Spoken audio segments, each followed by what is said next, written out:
Welcome to the Pythagorean Theorem examples video. With the example videos, I just go through examples, kind of like the name of them. So, hopefully these will give you a few examples. If you'd like some more examples, you can watch these videos. And again, you can feel free to pause if you need to catch up or kind of think through what I'm doing. But these are 4 examples from the IXL section. I try to get kind of easy, middle, hard problems so you guys can be ready for your assignment. So, Pythagorean theorem. Remember, we got to label side across from 90 is your C, and then A and B. It doesn't really matter your order there. So now we can go A squared plus B squared equals C squared. Substitute these values in, and then solve. And you know what? You got a calculator.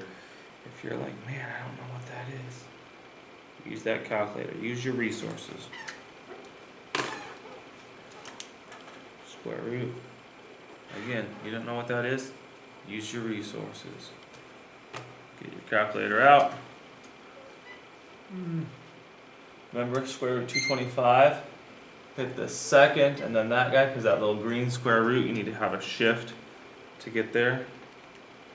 Boom, straight up, 15.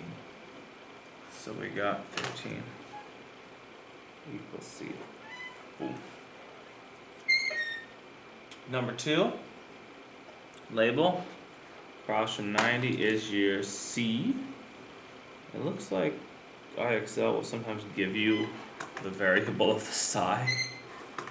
You don't have to use it. You can flip around your A and B, doesn't matter. So A squared plus B squared equals C squared. And we're just going to solve this one step at a time. 5 squared is 25 equals 10 squared. 10 squared is 100. And then slowly but surely, we're going to solve this guy. Now, square root 75 is not a happy square root. Side note, I think most of the stuff you're going to see in your IXL assignment is going to be a nice whole number. Could be wrong. So if we go square root 75, I hit enter, it gives me some number like that. Well, that's not real helpful. I mean, technically that's a right answer. But on your calculator, this triangle button right here, that will change your square root to a decimal. So if you hit that, now we've got a 5, or we've got an 8.660. Well, if we want to round to the hundredths place, we would go to the hundredths place, which is that 6. Look at the next value. Hundredths place is the 6. Remember, it goes tenths, hundredths, thousandths. So you go to the hundredths place and you look at the next number. If it's 4 or less, you just drop it off. If it's 5 or bigger, you add 1 to the hundredths place. It's definitely less than, it's definitely 4 or less, it's a 0, so we just drop it off. We'd write 8.66. Boom. There we go. On number 3, we got some bigger numbers. Doesn't matter, we do the same process. Label A squared plus B squared equals C squared.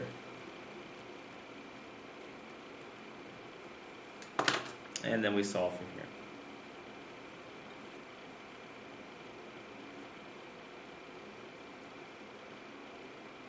Uh-oh. This is going to be one we definitely need our calculator for. So we're going to calculator square root of 1610. Oh, it turned it into a decimal right away for me that time. Huh, how about that? So 40.124, and again, if I'm rounding to the hundredths, next number is 4 or less, so I just drop that. 40.12.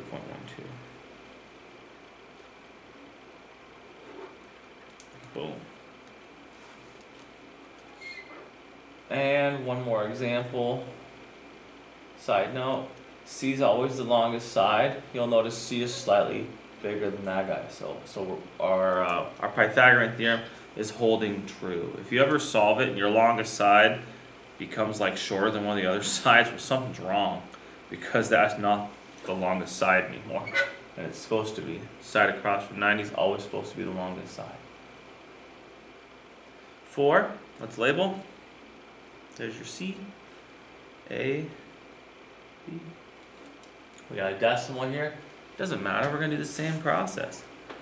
A squared plus B squared equals C squared.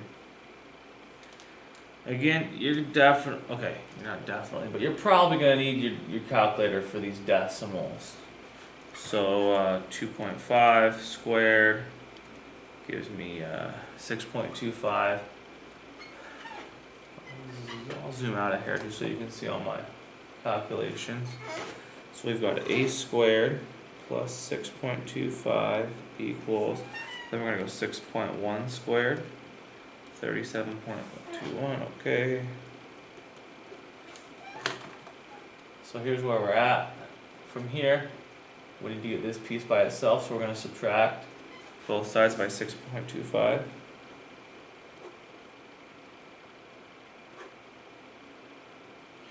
A squared equals something. So, you know what? This is going to be quite the subtraction, because we're going to have to borrow. I'm going to use my calculator. Anytime you want to use your calculator, don't feel bad using your tool. Boom. 30.96. Now we're going to square root both sides. Okay. Square root of 30.96. Okay. 5.564. This number is 5 or is less than 5, so we just go 5.56.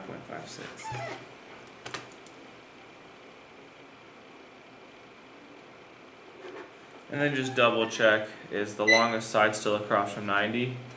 Yes, this is not bigger than 6.1, so we are all good. Remember, on your IXL assignment, your goal is to get to a SMART score of 80. If you get all the way to 100, you get some bonus points. And I think, oh man, I still have to figure out my bonus point breakdown. But again, I think if you get to 90, you'll get a bonus point. If you get to 100, you'll get 2 bonus points. So again, IXL section, get to at least 80, please. Do your best. And again, utilize that calculator. It will be your friend on this assignment. All right, thanks for watching. Have a good day.